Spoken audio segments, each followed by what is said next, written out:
शुक्लांबरधरं विष्णुं शशिवर्णं चतुर्भुजं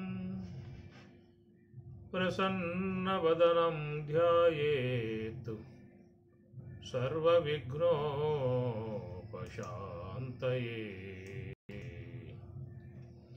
अगजानन पद्मार्कं गजाननमहर्निशम् अनेकदन्तं भक्तानां एकदन्तमुपास्महे एकदन्तमुपास्महे। श्री गणेश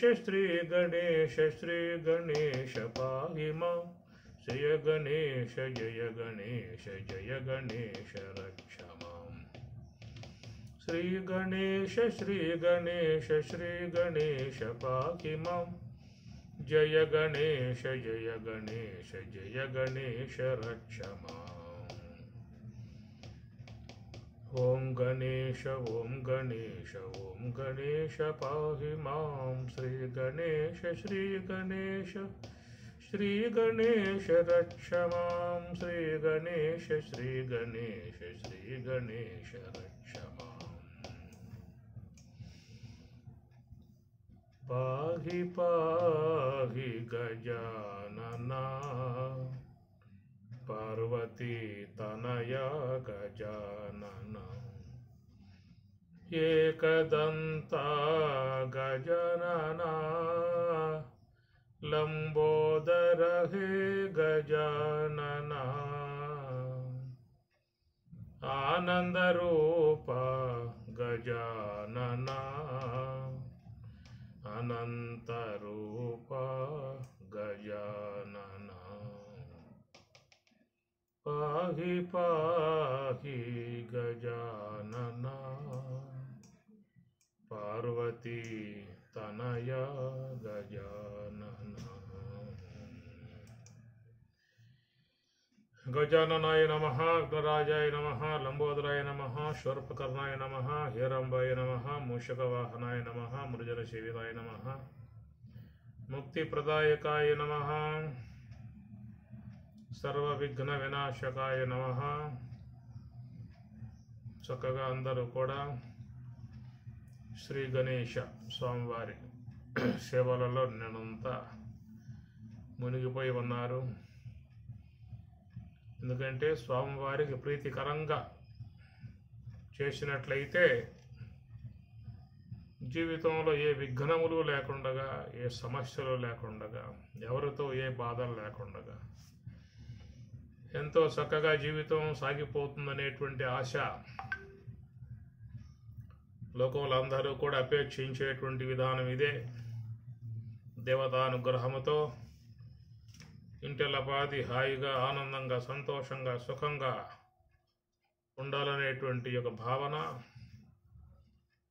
సమస్త గణాలకు అధినాయకుడుగా ఉన్నటువంటి స్వామివారు కాబట్టి ఆయన్ని సేవించుకున్నట్లయితే ఎవరికి ఏ బాధలు రావు ఉండవు అనేటువంటి భావన. దాంతో మరి ఎంతో ఉత్సాహంగా ఆనందంగా అందరూ కూడా సింధులేస్తూ స్వామివార్లను వాళ్ళ ప్రదేశాలలో ప్రతిష్టాపన చేసుకున్నారు. అందరూ పోటీపడి పెద్ద పెద్ద విగ్రహాలు కూడా పెడతారు. వేరే పండగలైతే ఇంట్లో వరకే విగ్రహాలు పెట్టుకుని పూజ చేసుకోవటం ఉంటుంది. వేరే పండుగలు ఏ వచ్చినా కానీ ఆయా దేవతలను ఇంట్లోనే పరిమిత స్థానంలో పెట్టుకుని ఆరాధించుకోవటం ఉంటుంది.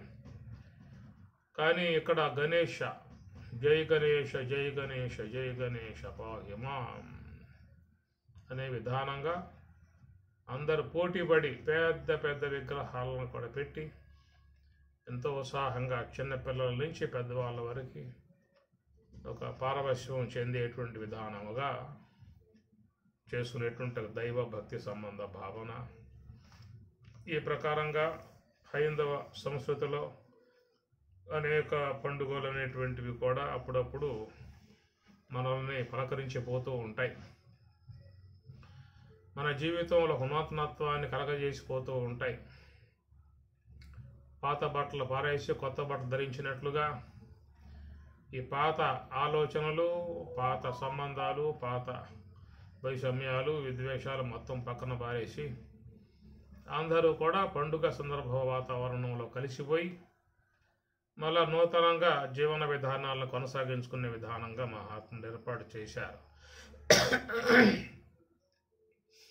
పండుగ వచ్చిందని చెప్పానంటే మరి అందరూ కలిసే విధానం ఏర్పడుతుంది. ఎక్కడెక్కడ ఉన్నటువంటి వాళ్ళు కూడా ఆత్మీయతతో ఆప్యాయతతో వచ్చి 2-3 రోజులు ఉండి తమ యొక్క అనుబంధాలను పెంపొందింపజేసుకొని పోతూ ఉంటారు. ఇట్లా మానవ జీవితంలో నూతనత్వాన్ని మానవులకు ప్రసాదించే విధానంగా ఉన్నటువంటి పండుగలు, మనస్సుని పరవశింపజేసేటువంటి పండుగలు, అందరికీ ఆనందాన్ని చేకూర్చేటువంటి పండుగలు అనేటువంటి దాని వెనకాల కూడా మధ్యతరగతి కుటుంబం గల వారికి కొంత సమస్యలు కూడా మిగిల్చే విధానంగా ఉండే పండుగలు. కొంత మునిగిపోతారు, ఎందుకంటే ఖర్చులు ఎక్కువైపోతాయి. ఆడపిల్లలు వచ్చారని చెప్పానంటే వాళ్ళకి అనేక బట్టలు అవి కొని పెట్టాలి, చాలా ఖర్చులు ఉంటాయి.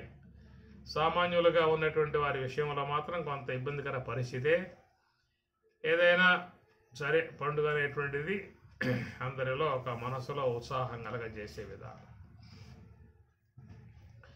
వినాయక చతుర్థి, వినాయక స్వాముల వారు, ఎందుకంటే ఆయన గారు గణాలకు అధినాయకుడి అవ్వటం కారణంగా అందరూ కూడా భక్తిభావంతో సేవించే విధానం ఏర్పడుతుంది.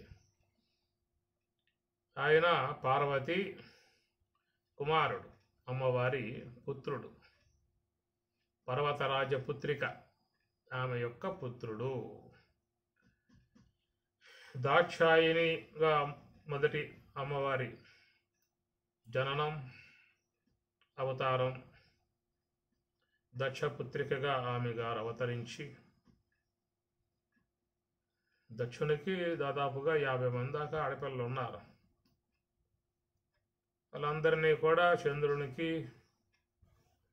ఈ ప్రకారంగా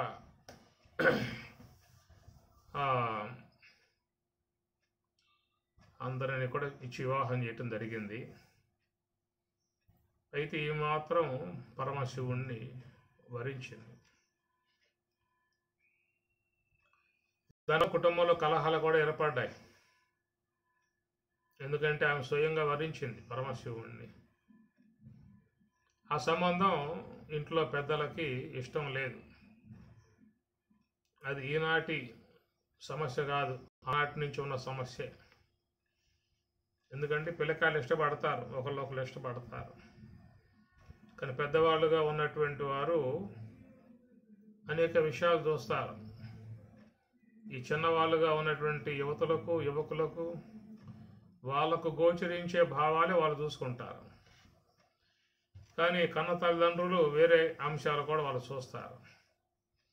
అలాంటిదే మరి అమ్మవారిగా ఉన్నటువంటి సతీదేవి విషయంలో కూడా అలాంటి వాతావరణమే. ఆయన్ని వరించటం ఏముంది ఆయనకని చెప్పని, ఇల్లు బాకిలా ఏముంది. ఆ పాములు మెల్ల వేసుకొని పులిశరమం ధరించి ఏడో శ్మశానాలలో సంచరించేవాడు, ఇల్లు వాకిలు లేనివాడు, ఊళ్ళంతా బూడిద పూసుకొని తిరిగేవాడు, ఎగుడు దిడు కన్నులు గలవాడు. ఇలాంటిగా నువ్వు వరించింది అనేటువంటి విధానం ఆనాడే దక్ష ప్రజాపతి ఇంట్లో ఏర్పడింది. ససేవిరా అని చెప్పిన వాళ్ళు ఎవరో కూడా ఒప్పుకునే పరిస్థితిగా లేదు. ఇక్కడ సతీదేవి మాత్రం పరమశివుణ్ణే ఆరాధిస్తూ ఆయన్నే మనసారా కోరుకున్నది.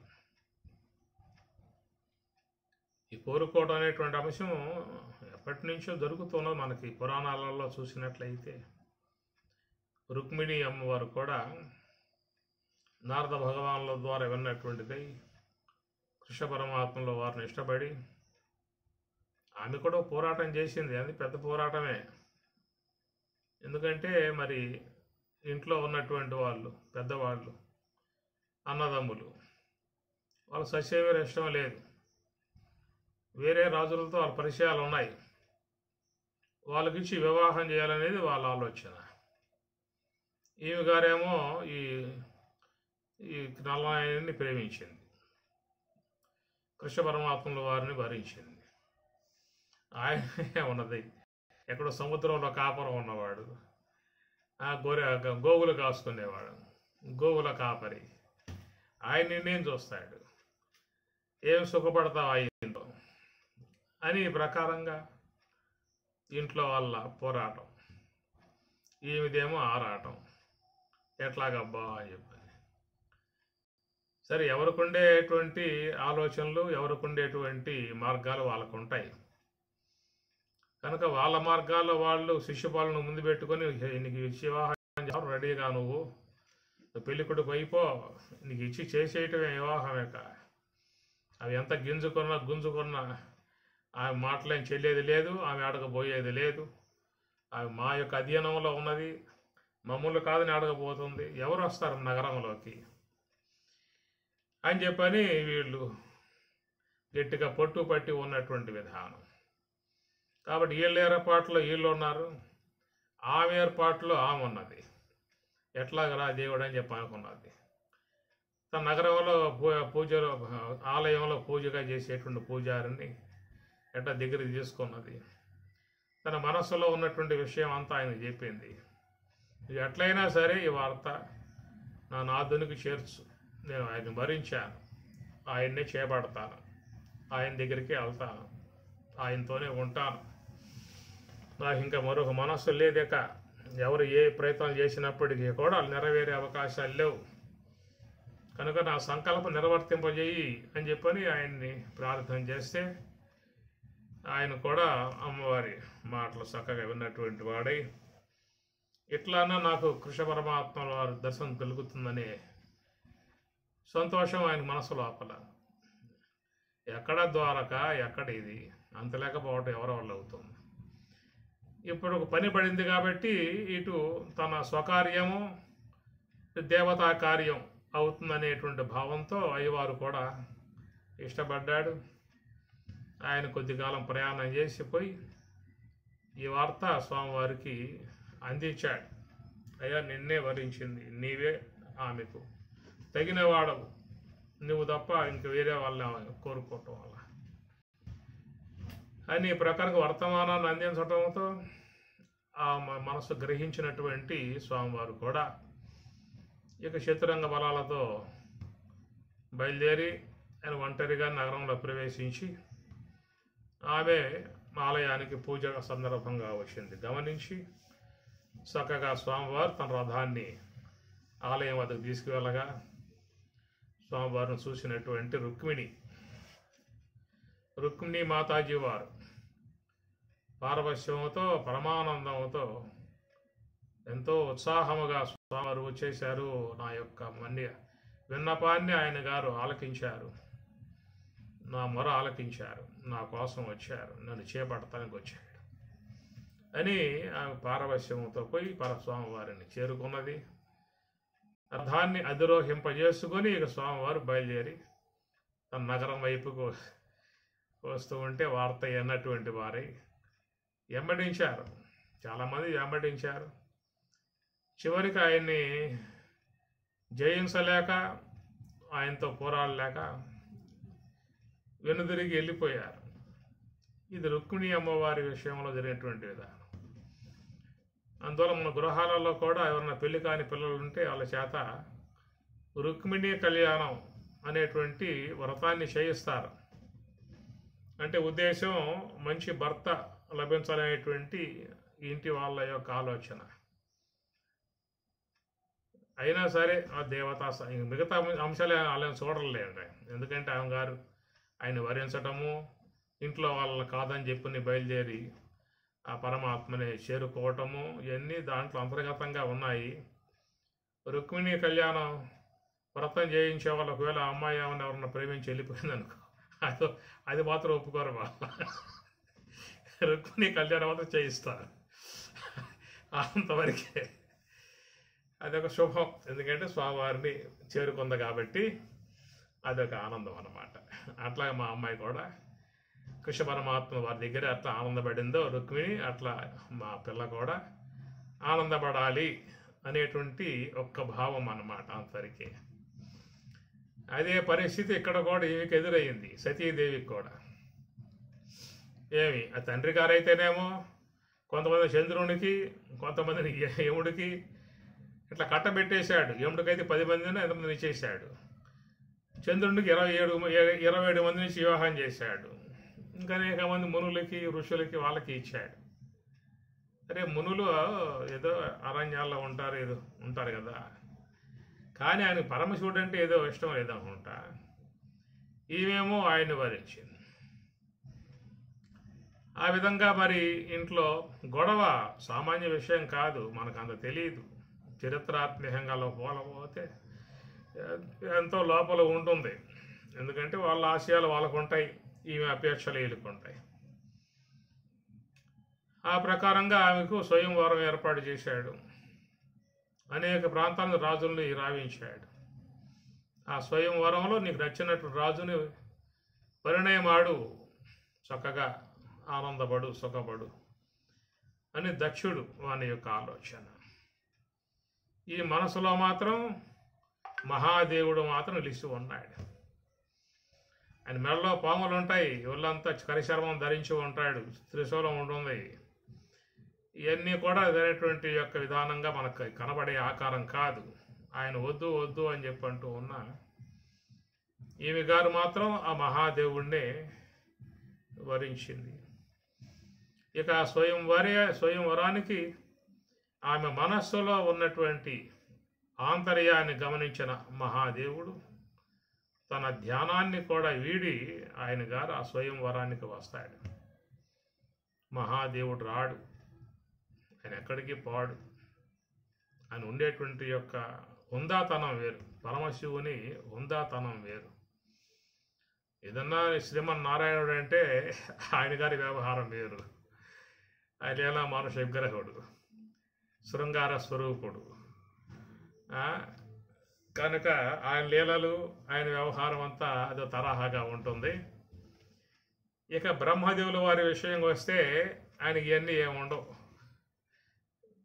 ఎందుకంటే ఆయనది పెద్ద పని. వీళ్ళు చేసే పాపాలు ఏమిటో, పుణ్యాలు ఏమిటో మొత్తం లెక్కలు జమలు ఇవన్నీ చూసుకోవాలి. వాడు చేసిన పుణ్యం పాపం మొత్తం కట్టబెడితే వాడు బతకలేడు. అంత బరువు మోసి అంత బరువు అనుభవించే అవకాశం ఉండదు. వాడు చేసింది పాపం పుణ్యం ఎక్కువగా ఉన్నా కానీ వాడి జీవితాన్ని తగుమాత్రంగా ఎంత అయితే వాడు మోయగలిగే బరువు ఉంటుందో అంతే వాడు ముఖాన్ని రాయాలి తప్ప వాడు చేసింది మొత్తం రాసిపెట్టి పారేస్తే వాడు ఉండేటువంటి యొక్క 100 ఏళ్ల కాలంలో ఈ మొత్తం అనుభవించలేడు, ఆ బరువు మోయలేడు.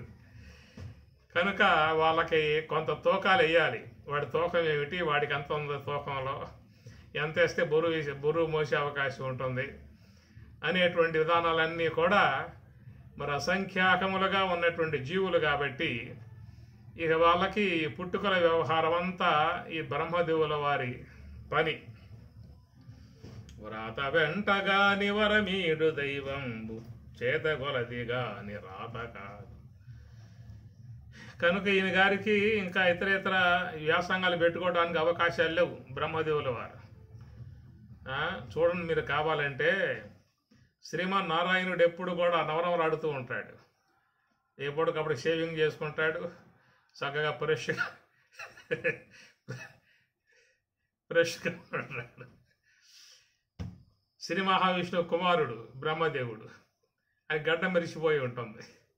తండ్రి గారేమో నవయవనంగా ఉంటాడు, కుమారుడు వృద్ధాప్యంతో చేరి ఉంటాడు. కారణం ఏంటంటే ఎక్కువ వ్యాసంగాలు ఉంటే ఎట్లాగ అవుతుంది పరిస్థితి. తక్కువ వ్యాసంగాలు గలవాడు ఎప్పుడు కూడా నవనాలు ఆడుతూ ఉంటాడు. చాలా చక్కగా హాయిగా ఉండేటువంటి పరిస్థితి ఉంటుందన్నమాట. అందువల్ల మనం గమనించండి, స్వామివారి విధానం వేరు, ఆయన విధానం వేరు. ఏమి ఇట్లా శ్రీమన్నారాయణుడు ఆయన తరహా వేరు. ఆయన అంతా కూడా మీకు ఆలయాల్లో కూడా చూడండి, శ్రీ మహావిష్ణువు యొక్క ఆలయాలలో ఎలాంటి మరి ఆ శృంగార పరమైనటువంటి యొక్క అంశాలన్నీ కూడా అక్కడ చేరి ఉంటాయి. ప్రసాదాలు కూడా చాలా బాగా ఉంటాయండి వైష్ణవ ఆలయాల్లో. శివాలయాల్లో మీకేముంటాయి ప్రసాదాలు? అక్కడ ఈ బూది తప్ప, గుగ్గీలు ఈ బూది ఎంత తప్ప ఇక ఎక్కడే ఉండదు. వైష్ణవాలయానికి పోతే చక్కెర పొంగళ్ళు కానీ, దధ్యోతనాలు కానీ, అద్భుతమైనటువంటి పిండి వంటలన్నీ స్వామివారి దగ్గర ఉంటాయి. ఆయన లీలా మానుష విగ్రహుడు, 16,000 మంది గోపికలు, ఇంకా అష్టభార్యలు, ఎంతో సుఖ విధానం, ఎంతో శృంగార విధానం, ఆయన విధానమే విధానం. అలాంటి స్వామివారు అయితే మహాదేవుడు ఆయన గారు ఏమి లేదు, నిరంతరంగా తపస్సు చేసుకోవడం ఆయన పని. ఇదంతా లేదు, లోకం సంగతి వ్యవహారం లేదు. నిరంతరంగా నిశ్చల మనస్కుడై అందుట ఆయన ఉండేటువంటిది హిమాలయాలు, చల్లటి వాతావరణం. హిమాలయాల్లో బాగా ధ్యానం చేసుకోవచ్చు, ఎందుకంటే క్లైమేట్ అనుకూలంగా ఉంటే ధ్యానం బాగా చేసే అవకాశం ఉంటుంది. అదే క్లైమేట్ అనగా వాతావరణం కనుక అనుకూలం లేకపోయిందా అని చెప్పానంటే ధ్యానం కుదిరే అవకాశం ఉంటుంది ముఖ్యంగా. అది అందువల్ల చాలామంది హిమాలయాలుగా పోతారు. హిమాలయాల్లో చక్కగా ప్రశాంతంగా ధ్యానం చేసుకుంటూ ఆ మనస్సు కూడా చలి వాతావరణానికి అట్లాగా చొచ్చుకుపోతుందన్నమాట. ఈ ప్రకారంగా నిరంతరంగా చక్కగా ప్రశాంతంగా అంతర్ముఖుడై ధ్యాన ముద్ర గలవాడై మౌన వ్యాఖ్య ప్రకటిత పరబ్రహ్మతత్వం యువానం వరిశిష్టాంతే వసదృషిగణై ఆవృతం బ్రహ్మనిష్టై ఆచార్యేంద్రం కరకలిత చిన్ముద్రమానందమూర్తిం స్వాత్మా రామం ముదితవదనం దక్షిణామూర్తిమీడే. కరకలిత చిన్ముద్రం ఆనందమూర్తిం. నిరంతరంగా తపస్సులో మునిగిపోయి, ధ్యానములో మునిగిపోయి, తన స్వస్వరూపములో నిరంతరంగా రయించి ఆనందించేటువంటి ఆయన. అలాంటి మహాదేవుడు మరి సతీదేవి యొక్క అపేక్షను గుర్తించి స్వామివారు తన తపస్సు విడి తానుగా కదిలి వచ్చిన అంశం అది. ఆయన రాడు కానీ వచ్చాడు. ఎందుకంటే ఆమె అన్నిటినీ కూడా వ్యతిరేకరించి, ధిక్కరించి, తండ్రి మాట కూడా పక్కన పెట్టేసి ఎన్ని ప్రలోభాలు చూపినా కానీ ఆమె వాటికి లొంగకుండగా తన మనస్సుని పరమశివుని ఎందే, మహాదేవుని ఎందే లగ్నం చేయటంతో మరి దేవతలు అనుగ్రహిస్తారు. నిశ్చల మనస్సుతో కనుక వారిని కోరుకున్నట్లయితే వాళ్ళు వస్తారు. అది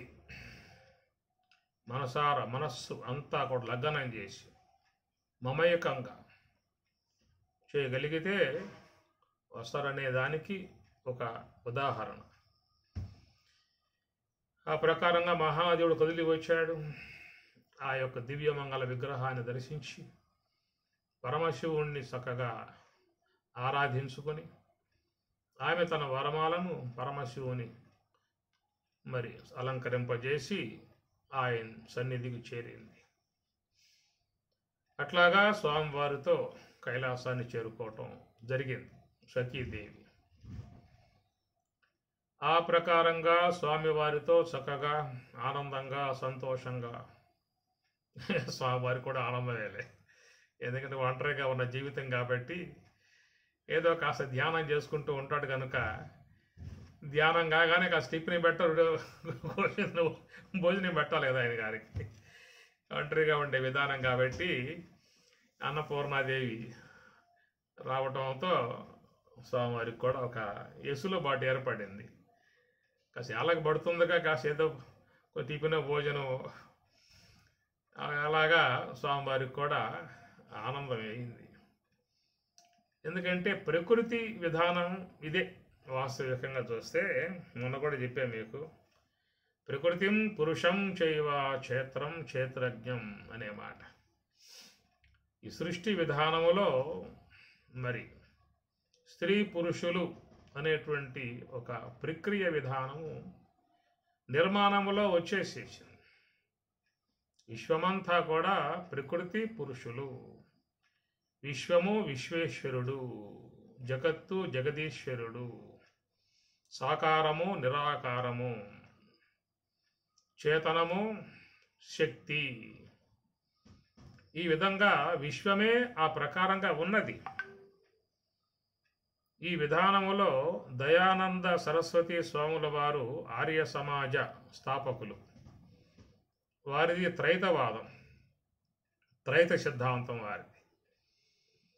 కనుక వారు ఈ జగత్తుని మిథ్య అసత్తు అనే పదాలు ఆయన ఒప్పుకోడు. ఎట్లయితే బ్రహ్మము సత్యమో జగత్తు కూడా సత్యమే, ఇది ఆయన వాదన. దాంతోపాటు జీవుడు కూడా సత్యమే. ఈ ముగ్గురు ఎప్పటికీ ఉంటారు, ఎల్లవేళలా ఉంటారు. ఇది ఆ సిద్ధాంతం మీద వారు నడిచేటువంటి విధానమే త్రైత సిద్ధాంతము అంటారు. త్రైత అంటే త్రీ అంటే మూడు అన్నమాట. త్రైత సిద్ధాంతము అని వారు దయానంద సరస్వతి స్వాముల వారు ఆర్య సమాజ వ్యవస్థాపకులు. ఆయన సత్యార్థ ప్రకాశిక అనే ఒక పుస్తకం కూడా రాస్తారు. సత్యార్థ ప్రకాశిక అనే దాంట్లో ఆయన చాలా ఖండన చేస్తాడు. ఆయన ఎత్తుకోవడమే శంకరాద్వైతం పోయి పడతాడు. శంకరాద్వైతాన్ని మొత్తం సమూలంగా కొట్టిపారేస్తాడు. మిగతా అన్నీ కూడా తీసిపారేస్తాడు. ఆయన విధానం ఏంటంటే కేవలం వేదమే శృతి, అదే ఈశ్వర ప్రోక్తం, ఈశ్వర స్వరూపం. మిగతావన్నీ కూడా ప్రక్షప్తములు ఆయన దృష్టిలో. దయానంద సరస్వతి స్వాముల వారు ఆర్య సమాజ స్థాపకులు, వారి దృష్టిలో మిగతావన్నీ కూడా ప్రక్షప్తములు. కేవలం సనాతనముగా ఉన్నటువంటి ఈశ్వర ప్రోక్తమై ఉన్నటువంటి కేవలం మంత్రభాగములు, ప్రపాఠకములుగా ఉన్నటువంటి మంత్రభాగములే అది ఈశ్వర వాణి అనేటువంటి యొక్క నమ్మకం ఆయన పూర్తిగా ఉంటుంది. మిగతావన్నీ కూడా ఆయన మొత్తం కొట్టేస్తాడు, ఏముండవు. మీరు సత్యార్థ ప్రకాశకు చూస్తే దాంట్లో ఇవన్నీ కూడా ఉంటాయి. చాలా పెద్ద పుస్తకమే అది. ఆయన ఏదో భాషలు రచించాడు. తర్వాత తెలుగులో మనకి పండిత్ గోపదేవ్ అని ఆయన గారు ఆ పుస్తకాన్ని తెలిగించాడు. ఒక రకంగా చూస్తే అన్నీ కూడా ఖండనే దాంట్లో వచ్చాయి. అన్నీ కూడా ఆయన చెప్పే మాట ఏంటంటే మూడు సత్యమే. బ్రహ్మము అనగా ఈశ్వరుడు సత్యమే, విశ్వము సత్యమే, జీవుడు సత్యమే. ముగ్గురు ఎప్పటికీ ఉంటారు.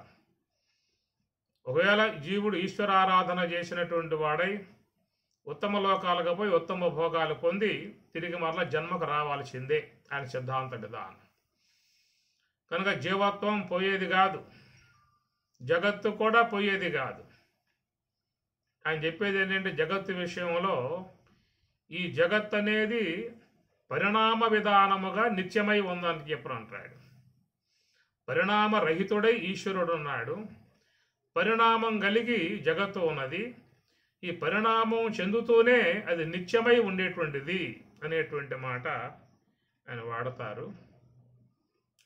అసలు మిథ్య అనేది కూడా ఒక రకంగా చూసినట్లయితే మిథ్య అనే పదము యొక్క విధానం చాలామంది మిథ్య అంటే జగత్తు లేదు ఇట్లా ఏదో అర్థం చేసుకుంటూ ఉంటారు.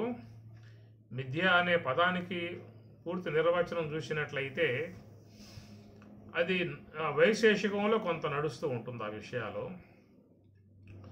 వైశేషకారులు కూడా చెప్పే విషయం నిత్య పరమాణు రూప అనిత్య కార్యరూప అని చెప్పనమాట. నిత్య పరమాణు రూప అనిత్య కార్యరూప. పరమాణువులు నిత్యమై ఉన్నాయి. ఆ పరమాణువులుగా ఉన్నటువంటివే త్రిణుకములు ద్యనుకములుగా ఘనీభవించి ఒక ఆకారం అనేది విశ్వంలో ఏర్పడుతూ ఉన్నది. మనం ఒక ఆకారాన్ని చూస్తున్నాము అంటే అది ఎట్లా మన కంటి కనబడుతూ ఉన్నది? అనేక పరమాణువులు కలిసి కలిసి ఒక పదార్థంగా ఘనీభవించింది. అది నీకు రూపంగా కనబడుతుంది కంటికి. ఏర్పడ్డటువంటి యొక్క ఆ రూపంలో ఉన్న పరమాణువులు విడబడ్డాయా అని చెప్పానంటే అక్కడ నీకు ఆకారం లేదు. అక్కడ నీకు ఆకారం లేదు. ఇక కానీ నిత్య పరమాణు రూప అనిత్య కార్యరూప అనేది వాళ్ళు చెప్పేది. కాబట్టి ఈ రూపములు ఏవైతే ఉన్నాయో ఈ రూపాలన్నీ కూడా ఏమవుతున్నాయి అని చెప్పని అనేక పరమాణువులు సమీకరింపజేయబడి ఒక ఆకారంగా ఏర్పడ్డాయి. మళ్ళా పరమాణువులు ఎడబడి వెళ్ళిపోయాయంటే అక్కడ ఆ రూపం లేదు. కానీ ఆ రూపం అనబడేటువంటి దానినే వాళ్ళు మిథ్యా అనే మాట వాడారు. కాబట్టి ఇంతకుముందు లేదు, ఇప్పుడు ఉన్నది, రేపు దానికి ఆకారం లేదు. మరి ఇక్కడ ఏమున్నాయి అంటే పరమాణువులు ఉన్నాయి. కాబట్టి ఆ పరమాణువులు అనేటువంటివి పృథివీ సంబంధ కణములు, జల సంబంధ కణములు, అగ్ని సంబంధ కణములు, వాయు సంబంధ కణములు, ఈ 4 భూతాలు కూడా మరి పరమాణువులుగా చెప్పే విధానము. ఆకాశమును పరమాణుత్వముగా చెప్పరు. ఎందుకంటే పరమాణుత్వం కలిగి ఉన్నటువంటిది దాంట్లో కదలికలు ఉంటాయి. భూమిలో కదలికలు ఉన్నాయి, జలంలో కదలికలు ఉన్నాయి, అగ్నిలో కదలికలు ఉన్నాయి, వాయువులో కదలికలు ఉన్నాయి, ఆకాశంలో కదలికలు లేవు. కారణం ఏంటంటే పరమాణుత్వం కాదు కాబట్టి అని చెప్పని అంటారు. కాబట్టి ఈ ప్రకారముగా అనేక పరమాణువులు ఘనీభవించినప్పుడు ఒక ఆకారంగా ఏర్పడే విధానం ఉంటుంది. అంటే ఆకారం అనేటువంటిది మిథ్యా. మిథ్యా అంటే ఇంతకుముందు ఆకారం లేదు, ఇక ముందు ఆకారం అది ఉండదు, ఈ మధ్యకాలంలో ఏర్పడి ఉన్నది, ఇది మిథ్యా అన్నారు. ఇంతకుముందు ఎట్లా ఉంది ఆకారం? పరమాణువులుగా ఉన్నది. ఆకారం పోయాక ఏమున్నాయి? పరమాణువులు ఉన్నాయి. ఇది చెప్పేటువంటి మాట శాస్త్రజ్ఞులు. అందుచేత నిత్య పరమాణు రూప, ఈ పరమాణుత్వములుగా ఉన్నటువంటి యొక్క ఇవన్నీ కూడా ఎప్పటికీ ఉంటుంది. ఇది దయానంద సరస్వతి స్వాముల వారు కానీ, నైయాయికం కానీ, వైశేషికం కానీ వీరందరూ కూడా ఇదే అంశాన్ని ప్రతిపాదన, దాన్నే వాళ్ళు వాదించే విధానం ప్రధానంగా ఉంటుంది. మనకు ఈ అంశం మీద భగవద్గీత అంశంలో కూడా చూసినట్లయితే అక్కడ కూడా మనకి ఈ యొక్క అంశమే ఒక రకంగా కనపడేటువంటిదిగా ఉంటుంది. సరే, అది ఒక తాత్విక కోణంలో పోయేటువంటి అంశము. కాబట్టి విశ్వమంతా కూడా మరి ఈశ్వరుడు ఉంటాడు, విశ్వము ఉంటుంది. ఆ విశ్వం ఈశ్వరుని యొక్క ఆశ్రయమైనటువంటి జీవులు ఉంటారు. ఇది త్రైత సిద్ధాంతము. ఈ 3 ఉంటాయనేటువంటి భావన.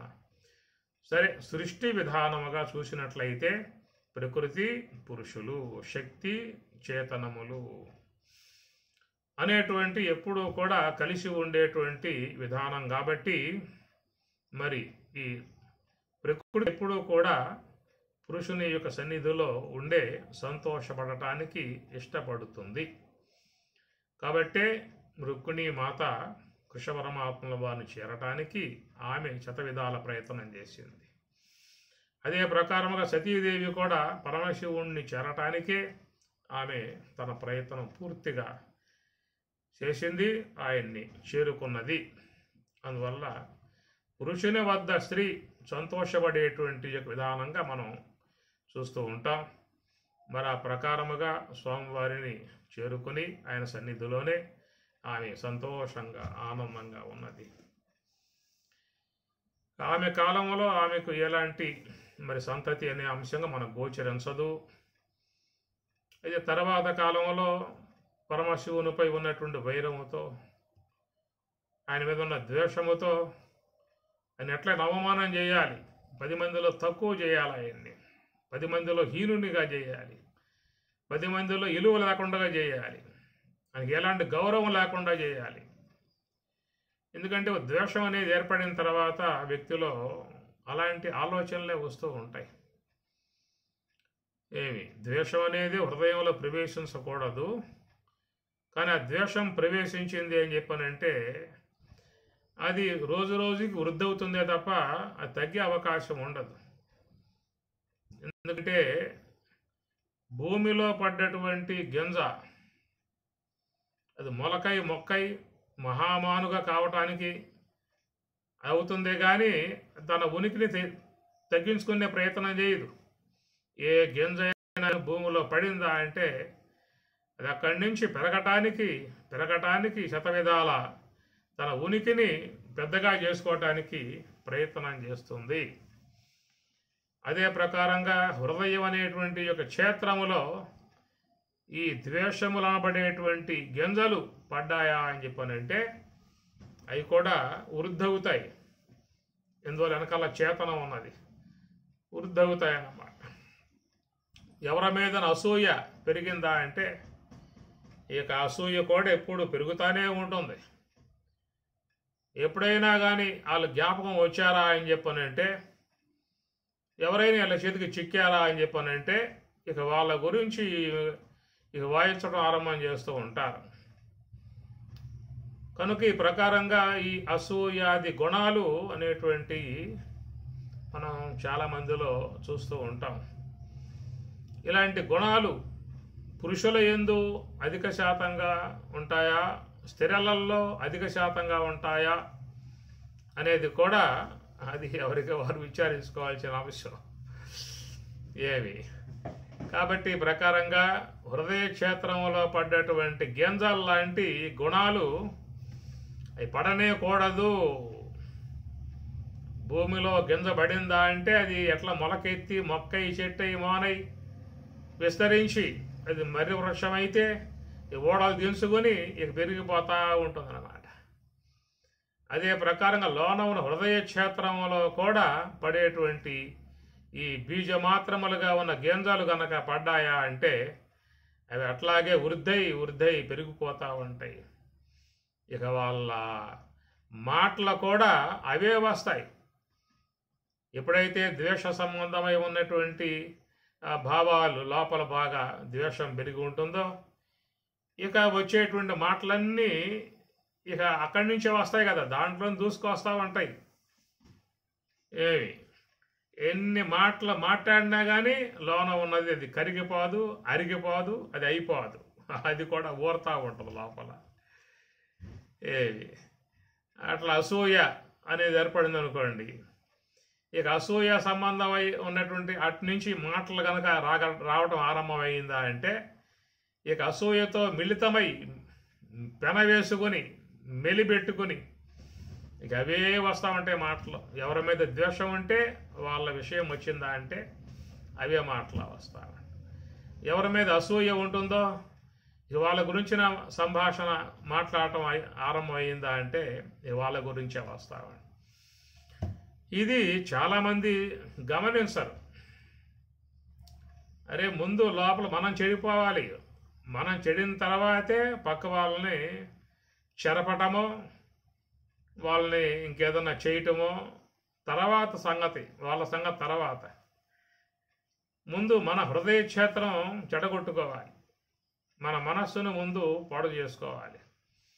మన యొక్క వాగ్ఝరి సరస్వతి అమ్మవారిని కలుషితం చేసుకోవాలి.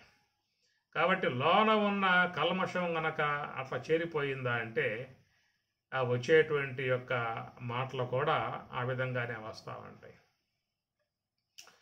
బావిలో ఏదో జీవి పడింది, పడటంతో లోపలికి పోయి ఆ బురదలో కూరుకుపోయింది. అతన్ని కూరుకుపోతే ఎవరికి తెలియదు, గ్రామస్తులకి.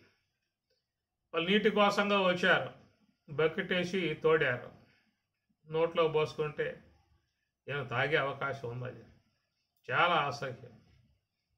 ఏదో ఈ నీరు బాగలేదని చెప్పని మొత్తం కూడా తోడి పోశారు నీరంతా. కొత్త ఊట ఊరింది.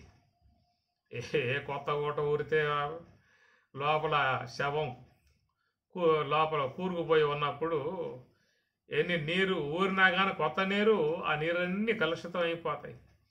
ఎన్నిసార్లు తోడి పోసినా, ఎన్నిసార్లు ఊట ఊరినా అవి తాగటానికి వాడుకోవటానికి అవకాశమే ఉండదు.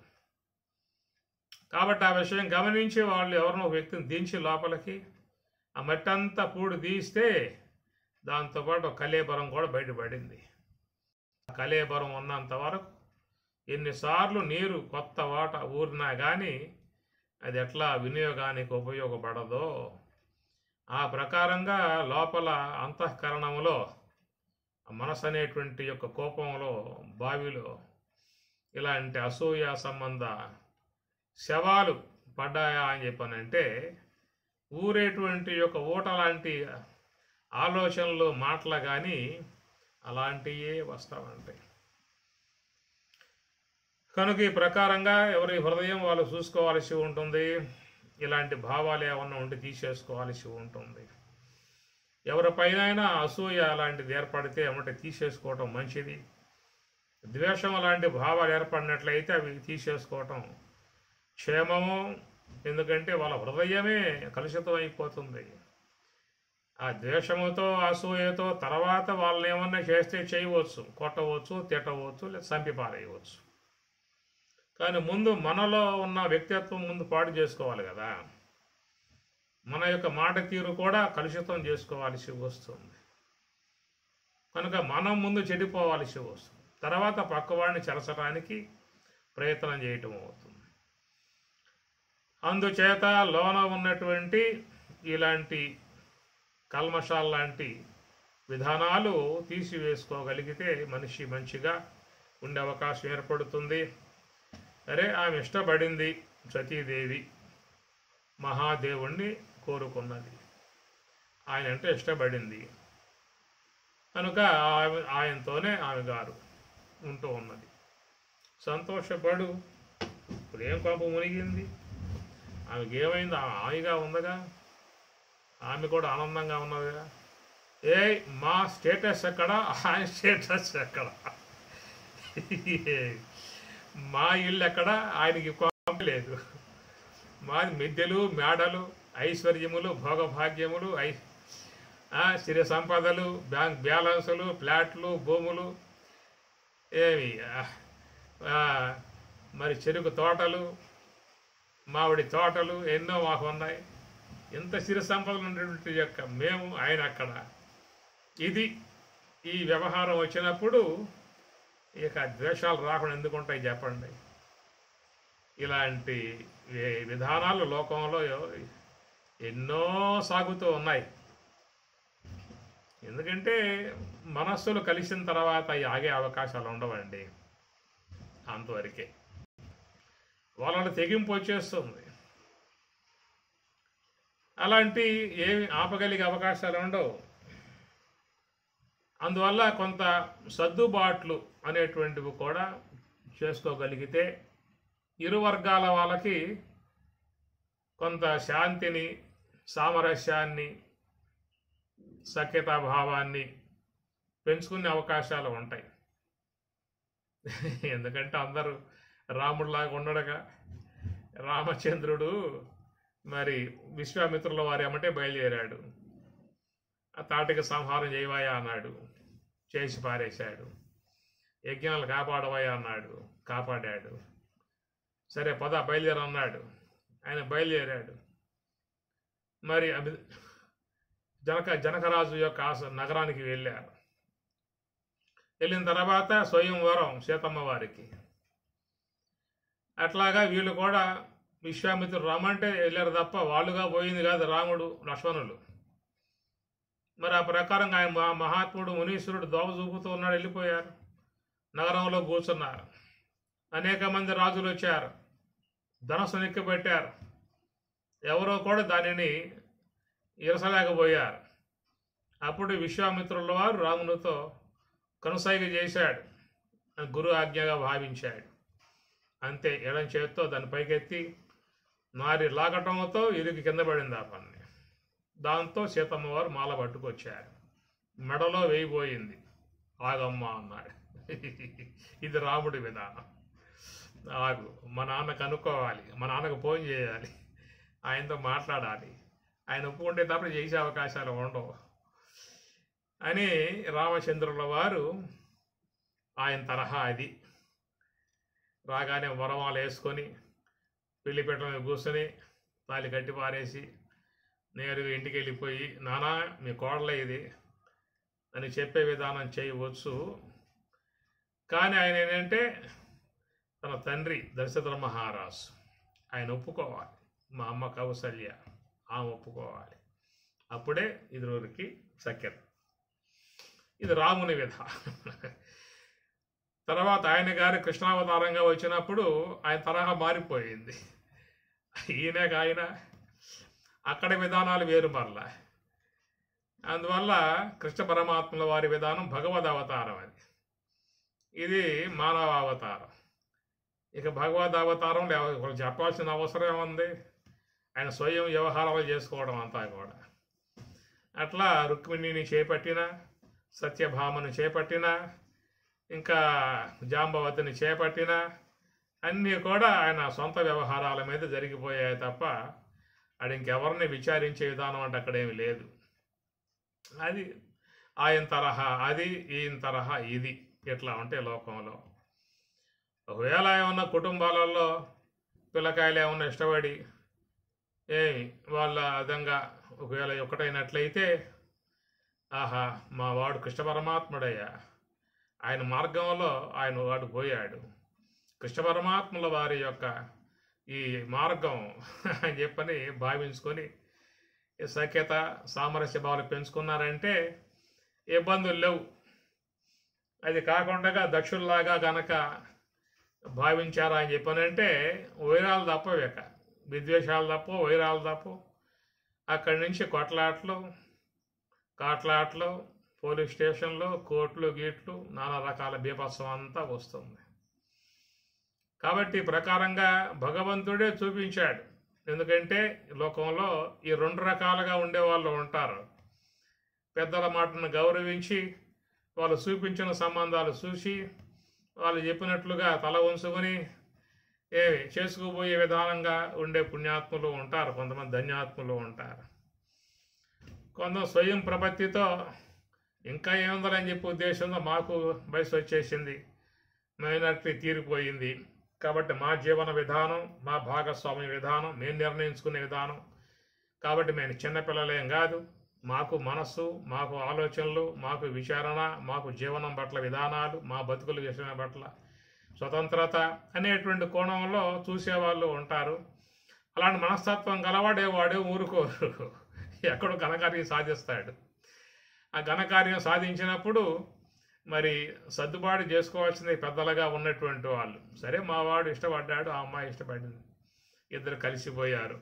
అయ్యా హాయిగా ఉండండిరా, సంతోషంగా ఉండండిరా, పిల్ల పాలల పాపలతో బాగా ఉండండిరా, మీ ఆనందమే మా ఆనందం, మీ సంతోషమే మా సంతోషం, మీరు ఎక్కడ ఉన్నా కానీ సంతోషంగా ఉండండి, మా అవసరం మీకు ఏమైనా కావాలనిపిస్తే మాకు ఫోన్ చేయండి, తీసుకోండి, అవసరం తీసుకోండి అనే ఉదాత్త భావనగా కనుక రాగలిగితే వీళ్ళు శాంతిగా ఉంటారు, వాళ్ళు శాంతిగా ఉంటారు.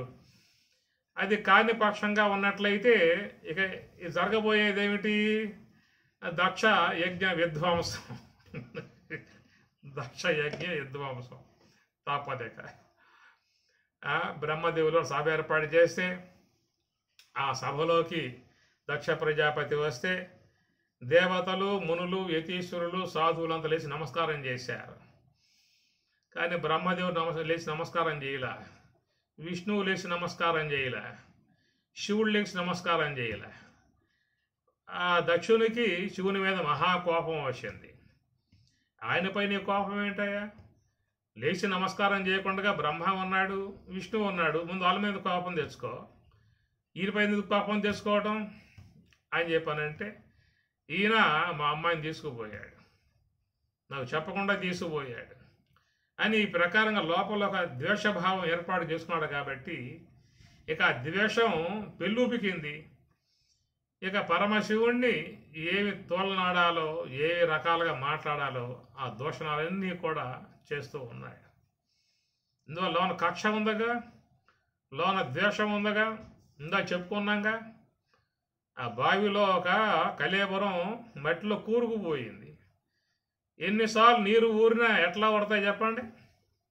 ఆ కల్మషాలతోనే ఆ జలం ఊరుతూ ఉంటుంది, శుద్ధమైన జలమే, అయినా లోపల కల్మషంగా ఉంది. అట్లా ఇతని లోపల కూడా ఒక పరమశివుని యందు, మహాశివుని యందు ఒక ద్వేషభావాన్ని పెట్టుకోవటంతో ఆయన మాటలు కూడా ఆ ప్రకారంగా సాగాయి.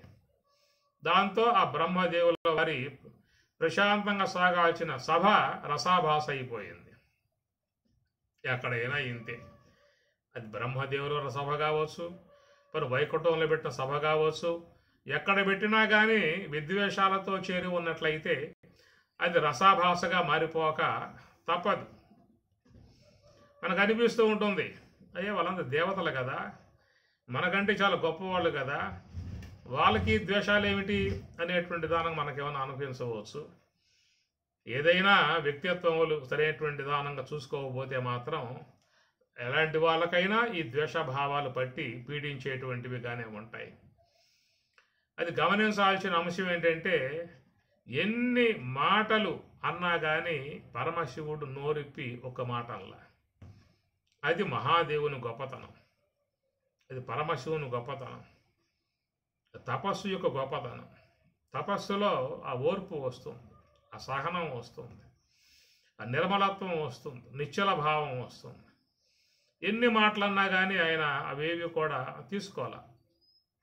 ముఖ్యంగా ధ్యానం అనేటువంటి దాన్ని మనం గమనించినట్లయితే, ధ్యానంలో బాగా లోనికి ఎవరైతే శుచుపోయి ఉంటారో, మనస్సు బాగా శుద్ధ సాత్వికంలోకి వెళ్ళిపోయి ఉంటుందో, అలాంటి వాళ్ళ మనస్తత్వం ఈ ప్రకారంగా ఉంటుంది, ఈ ప్రకారంగా ఉంటుందనే విషయాన్ని మనం కొంత గమనించవచ్చు.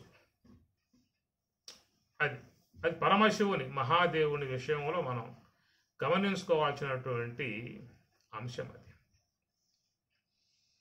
ఆ ప్రకారంగా ఎన్ని మాటలు అన్నా కానీ పరమశివుడు ఎలాంటి మరి పొల్లెత్తి మాట అనకుండగా నిశ్చలంగా కూర్చున్నాడు, ప్రశాంతంగా కూర్చున్నాడు. ఏమి ఎవరైనా మన దగ్గరికి వచ్చి ఆ విధంగా మాట్లాడితే మనకి ఎంత ఓర్పు ఉన్నదో, మనం ఎంత సహనంగా ఉన్నామో మనకు అర్థమవుతుంది. అప్పుడు మేము కూడా అట్లా ఉంటామండి అని అనుకోవచ్చు. సందర్భాలు వచ్చినప్పుడు అర్థమవుతుంది. కనుక పరమశివుడు మహాదేవుడు అందువల్ల ఆయన మహాదేవుడు అని చెప్పి అన్నారు.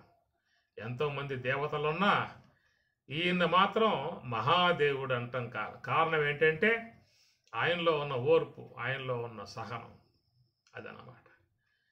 కాబట్టి ఆ ప్రకారంగా ఆయన తపో సంపన్నుడు కాబట్టి ఏం మాట్లాడకుండగానే అక్కడి నుంచి నిష్క్రమించి ఆయన కైలాసానికి వెళ్ళిపోతాడు. మనం చూస్తాం, పురాణాలలో ఈ అంశాన్ని చూస్తాం.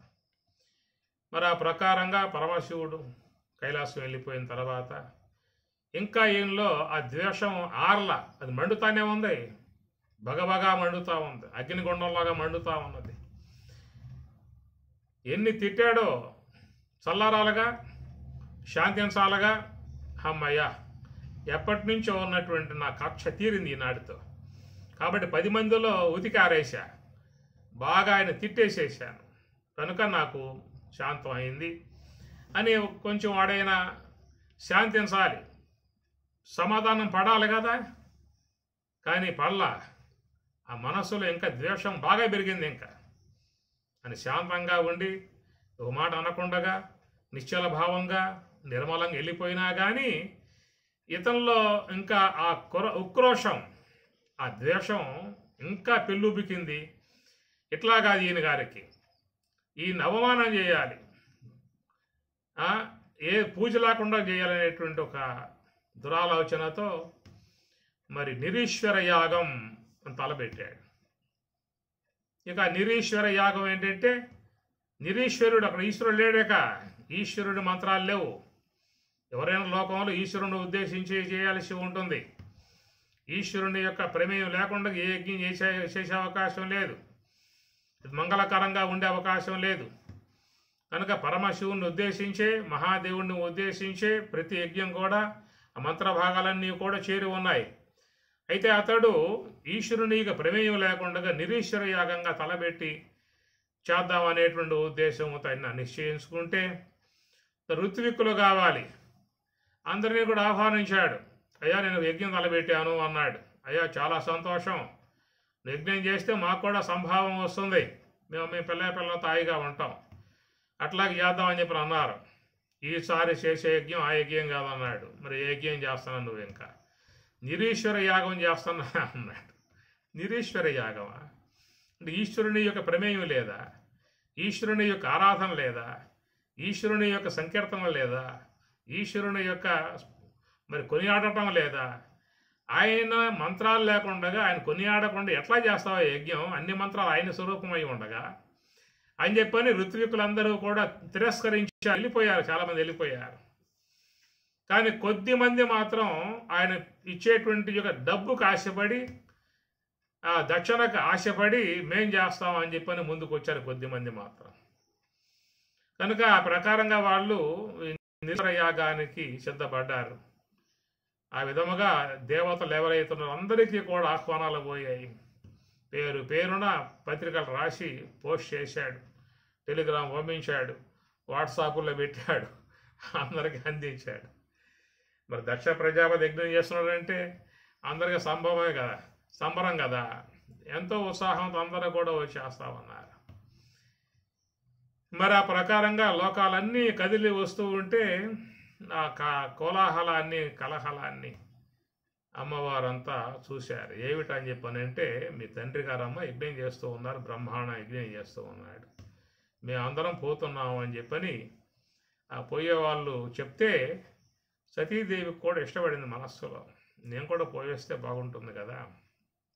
అందుట్లో మా ఇంట్లో యజ్ఞం, అది ఎవరింట్లో యజ్ఞం కాదు, మా తండ్రి గారు, మా తల్లి గారు చేస్తున్నటువంటి యజ్ఞం, నేను పోకపోతే ఎట్లా ఉంటుంది అని చెప్పని మరి సతీదేవి వారికి మనస్సులో ప్రగాఢంగా భావం ఏర్పడింది. మరి పక్కనే ఉన్నాడు స్వామివారు అని విన్నవించింది. ఇది నా మీద ఉన్న ద్వేషంతో చేస్తున్నాడు, అది యజ్ఞం కాదు, పాడు కాదు, అది నిరీశ్వర యాగం. వాడు చేసే యజ్ఞం నా మీద ద్వేషంతో చేస్తుంది తప్ప ఏదో పూజ్యభావంతో, లోకాలను కాపాడే ఉద్దేశంతో, సామాన్యంగా లోక యజ్ఞాలు చేయటం అని చెప్పనంటే లోక కళ్యాణార్థం చేస్తారు. వాళ్ళని పడాలి, ఇంకా దరిద్రం తీరిపోవాలి, అందరు సుఖశాంతులుగా ఉండాలి, అందరూ హాయిగా ఉండాలి, లోకాలు బాగా ఉండాలని చెప్పేసి అని అందరూ సాధారణ యజ్ఞాలు ఇలాంటిగా చేస్తూ ఉంటారు. కానీ మీ తండ్రి చేసే యజ్ఞం నాపై ద్వేషంతో చేస్తామన్నాడు. అందువల్ల యజ్ఞానికి పోవటం అంత మంచిది కాదు అని స్వామివారు కూడా అనునయించాడు, చెప్పాడు. నువ్వు పోమాక నేను పోను, ఇద్దరం పోవద్దు, ఎంతమందిన పోనీగా మనకు అవసరం లేదు. నీకైనా పిలుపు వచ్చిందేమన్నా, నీకు పత్రిక వచ్చిందా, నిన్ను ఆహ్వానం చేశారా, నన్ను ఆహ్వానం చేశాడా? నన్ను ఆహ్వానం చేస్తే నువ్వు నా ఏమిటి రావచ్చామన్నా, కాబట్టి నాకు ఆహ్వానం లేదు. నువ్వు పుత్రిక అని చెప్పి అనుకుంటున్నావుగా, నీకన్నా వచ్చింది ఆహ్వానం ఏమన్నా? ఆహ్వానం నీకు లేకపోయి వాట్సాప్లో ఏమన్నా పెట్టాడేమన్నా నీకన్నా సందేశం చూసుకోవస్తారు. ఆడా లేకపోయే అయినా ఏంటంటే ఆడవాళ్ళల్లో ఉండేటువంటి గొప్పతనం అది. పుట్టిల్లంటే మహాప్రాణం. చీమ చెట్టుకు బంద అంటే పుట్టింట్లో ఉంటారు. ఇదన్నమాట వాళ్ళకు ఉండేటువంటిది. మా తండ్రి గారు మనం పిలవాలా? ఇప్పుడు అందరిని పిలిచారంటే వాళ్ళందరూ బయటి వాళ్ళు, మనం ఇంట్లో వాళ్ళు పిలుస్తారు. ఇది కొంత ఏంటంటే ఏదో మనస్సులో చెప్పుకోవాలి కదా. అది మన ఇంట్లో జరుగుతున్న కార్యక్రమం, మనల్ని పిలవడం ఏమిటి? కాబట్టి మనమే పని కట్టుకు పోవాలి, మనం నిలబడాలి, సహాయపడాలి, అది మన ఇంట్లో కార్యక్రమం అని. ఈ ప్రకారంగానేమో ఈమె గారి యొక్క మాటలు ఎందుకు అంటే పుట్టింటి మీద ఉన్నటువంటి ప్రేమ, ఆడగా వెళ్ళాలనేటువంటి ఒక ఉత్సాహం ఉన్నప్పుడు ఆ తరహానే మాటలు వస్తాయి. స్వామి గారు ఏంటంటే ఇంతమంది బ్రహ్మలోకం జరిగింది అవమానం, అక్కడ తిట్టిపోసాడుగా, అవన్నీ జ్ఞాపకం ఉన్నాయి స్వామివారికి. సతీదేవి ఈ విధంగా జరిగింది, నా మీద ద్వేషం బాగా పెంచుకున్నాడు, నువ్వేదో గొప్పింటి ఆడబిడ్డవి, నేనైతే పేదవాడిని, ఎక్కడో కైలాసం, ఇల్లు వాకిలు లేనివాడిని, ఏ సిరి సంపదలు లేనివాడిని, సరైన బట్టలు కూడా లేనివాడు. పండగలు వస్తే అందరు బట్టలు మంచిగా కుట్టించుకుంటారు. ప్రతి ఇంట్లో పొట్టు పంచాలు, పొట్టు చలవాలు, పొట్టు సొక్కాలు. మహాదేవుడికి ఏమన్నా చెప్పండి, ఆ పులి చర్మం ధరిస్తాడు. ఆయనకి పొట్టు పంచలు ఉన్నాయా, పొట్టు చలవాలు ఉన్నాయా, పొట్టు సొక్కాలు ఉన్నాయా? ఈ విధంగా ఉండే విధానం. కాబట్టి ఏంటంటే, నేను పేదవాడిని, నన్ను నువ్వు వరించావు, కాబట్టి నా చెంతకు నువ్వు చేరావు. అది ఆయన ద్వేషాన్ని పెంచుకున్నాడు కనుక ఆ ద్వేషంతో ఇప్పుడు చేస్తున్నటువంటి యజ్ఞం కనుక నువ్వు పోమాక. మరి పోమాక అని చెప్పి అన్నప్పుడు మరి అమ్మవారు సతీదేవి కూడా ఏం చేయాలి చెప్పండి? పోకూడదు కదా. అంతగా చెబుతూ ఉన్నాడు, ఏదో ద్వేషభావం మా తండ్రికి ఏర్పడింది, దాంతో అవమానం చేయటానికి చేస్తున్న విధానం కనుక నాకు దానికంటే నాకు ఈయనే ముఖ్యం అని చెప్పి రావాలి కదా.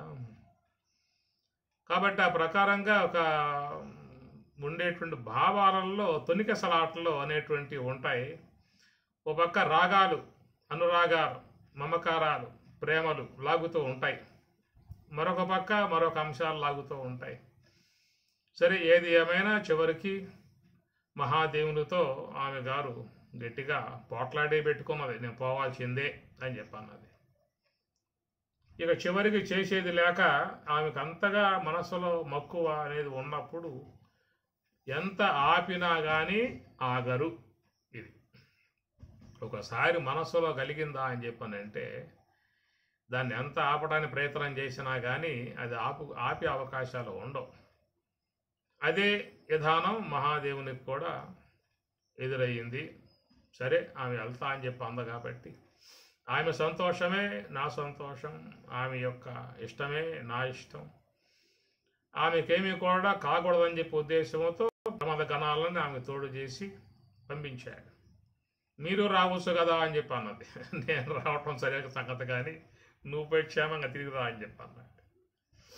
మరి ఆ ప్రకారంగా ఆమె గారు వెళ్ళటము, అక్కడ జరిగేటువంటి పరిణామం చోటు చేసుకోవటము, చివరికి